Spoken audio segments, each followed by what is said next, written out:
I found out my wife was cheating through a DNA test. My wife and I had been married for almost 10 years, and we had a solid, happy marriage, or so I thought. We have 2 beautiful kids, a nice home, and great friends. Life was pretty much what I always dreamed it would be. But last year, something happened that changed everything. It all started when our son, Alex, started learning about genetics in school. He was really interested in the subject and decided to do one of those home DNA kits to learn more about his ancestry. My wife and I thought it was a fun idea, so we all decided to do the test together as a family. A few weeks later, the results came in. We sat around the kitchen table, excitedly opening the emails with our results. My wife and I had our phones out, reading our ancestry breakdowns, when Alex said something that stopped me cold. "Hey, Dad," he said, looking confused. "Why doesn't it show that we're related?" I didn't understand at first. I took the phone from him and looked at the screen. Sure enough, the test results showed that Alex and I had no genetic match at all. According to the test, I wasn't his father. I felt like the ground had been ripped out from under me. I looked at my wife, who was sitting there, pale as a ghost, her phone still in her hand. She looked like she was about to pass out. She tried to say something, but no words came out. I didn't know what to do. My mind was racing, trying to make sense of what was happening. Was this some kind of mistake? How could it be possible? I had been there when Alex was born, held him in my arms, watched him grow up.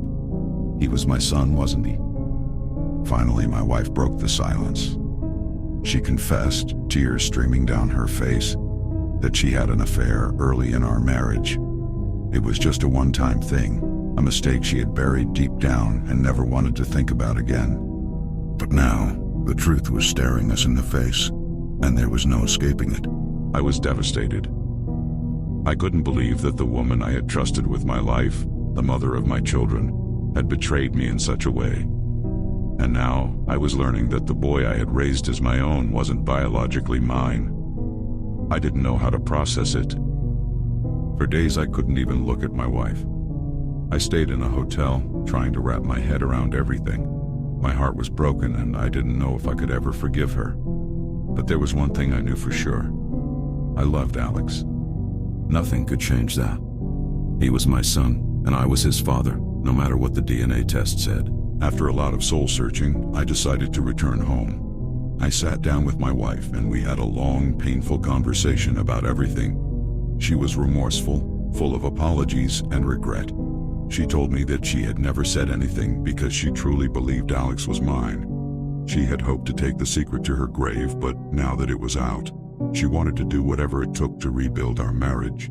It wasn't easy, but I decided to try and work through it. We went to counseling, and slowly we began to rebuild our relationship. I made it clear that our marriage would only survive if we were completely honest with each other from now on. As for Alex, I never told him the truth about the DNA test. He's still young, and I don't want to burden him with something that might cause him pain. I've raised him as my son, and that's what he'll always be. Maybe one day when he's older, I'll tell him the full story. But for now, I'm focused on being the best father I can be, and making sure he knows how much he's loved. In the end, I learned that family isn't just about biology. It's about the love and bonds we create, and those are stronger than anything a DNA test can reveal. It's been a long road, but I'm hopeful that we can come out of this stronger, with a deeper understanding of what it means to be a family.